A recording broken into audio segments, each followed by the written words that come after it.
वैसे तो शास्त्र में भक्ति के पुत्र ज्ञान और वैराग्य ऐसा वर्णन हुआ है, पर बिना विवेक के भक्ति भी नहीं होती। और प्रथम भगति संतन कर संगा, तो संतों के संग से ही विवेक का प्रादुर्भाव होता है। बिन सत्संग विवेक न होई, और विवेक से ही भक्ति का प्रादुर्भाव होता है। क्योंकि समस्त चराचर जगत हमारा स्वामी और हम सेवक, भक्ति का स्वरूप यही है।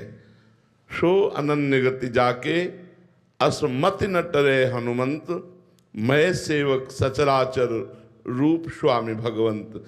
मैं सेवक हूँ, चराचर जगत हमारे भगवान का स्वरूप है। ये जब तक ज्ञान नहीं होगा तो शुद्ध भक्ति नहीं होगी।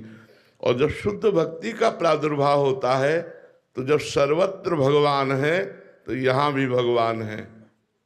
भेद से शुरू होकर अभेद में स्थित हो जाता है। ब्रह्म नहीं, माया नहीं, नहीं जीव नहीं काल, अपनी हो सुधिना रही, एक रहे हो नंदलाल।